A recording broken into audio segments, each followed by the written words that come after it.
అందరికీ praise the lord. ప్రభువైన యేసుక్రీస్తు నామమున మీకు అందరికీ శుభాలు తెలియజేస్తున్నాను. అందరు బాగున్నారు కదా. ఈరోజు వాగ్దానము లూకా 18వ అధ్యాయము 16వ వచనము.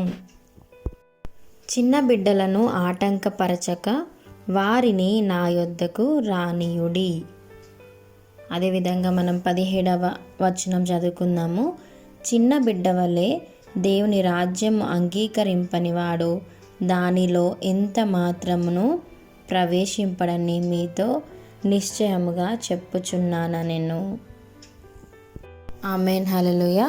నిజంగానే దేవుడు రాకడ సమీపిస్తుంది కాబట్టి దేవుడు ఈరోజు మనతో ఏం వాగ్దానంతో మాట్లాడుతున్నారంటే, మనమంట చిన్న బిడ్డల వలె ఎప్పుడైతే ఉంటామో మన బుద్ధి కానీ మన జ్ఞానం కానీ ఏ విధంగా అయితే చిన్న బిడ్డల వలె మనం ఉంటామో దేవుని రాజ్యానికి మనము అంగీకరించబడేవారిగా మనం ఉంటామని చెప్పి దేవుడు ఇక్కడ నిశ్చయంగా చెప్తున్నాడు. 1 కొరింథీ 14వ అధ్యాయము 20వ వచనంలో దేవుడు ఇక్కడ స్పష్టంగా మాట్లాడుతున్నాడు. చిన్న బిడ్డల వంటి స్వభావం ఏ విధంగా ఉంటుంది అనేది. సహోదరులారా, మీరు బుద్ధి విషయమై పసిపిల్లలు కాక దుష్టత్వము విషయమై శిష్యులుగా ఉండుడి, బుద్ధి విషయమై పెద్దవారులై ఉండుడి. నిజమే కదా, ఎంత క్లియర్గా దేవుడు మనతో మాట్లాడుతున్నాడు కదా. మనకున్న బుద్ధి విషయం అంట పసిపిల్లల వలె కాక దుష్టత్వం విషయమై, అంటే ఏదైనా ఎవరికైనా చెడు కార్యం కానీ ఏదైనా మనకి చెడు ఆలోచన కానీ వచ్చినప్పుడు అప్పుడు మన మనసు పిల్లల వలె ఉండాలంట. అదే బుద్ధి విషయమై, అంటే ఏదైనా పెద్దగా ఆలోచించేటప్పుడు కానీ లేదంటే ఏదైనా పెద్ద కార్యాలు జరిగించేటప్పుడు కానీ మన బుద్ధి అప్పుడు పెద్దవారి వలె ఉండాలంట. నిజంగా దేవుడు మనకి నేర్పించే ఈ వాక్యము, ఈ మాటలు మన జీవితానికి చాలా సరిపోయేటివి. అవి గనక మనము ఆచరిస్తూ మన ఆచరణలు పెడితే మనం నిరంతరం ప్రకాశించే జ్యోతుల్లాగా మారుతాం.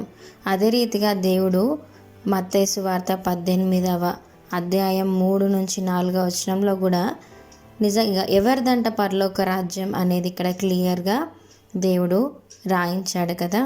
చిన్న బిడ్డల వంటి వారైతేనే పరలోక రాజ్యానికి మీరు ప్రవేశిస్తారు అని మరొకసారి ఇక్కడ నిశ్చయంగా దేవుడు చెప్తున్నాడు. అంటే తన్ను తాను ఎవరైతే తగ్గించుకొని ఉంటారో జీవితంలో వాళ్ళే పరలోక రాజ్యానికి చేర్చబడతాడు.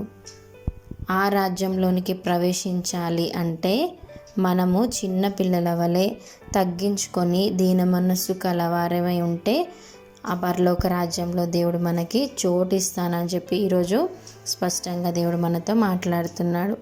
నిజంగానే మనం కూడా చిన్న బిడ్డల వంటి స్వభావాన్ని మనము కలిగి ఉండి దేవుని దగ్గరికి చేరేంత వరకు కూడా మనము బుద్ధి జ్ఞానం సర్వ సంపదలు ఆయన యందే గుప్తమై ఉన్నాయి కదా.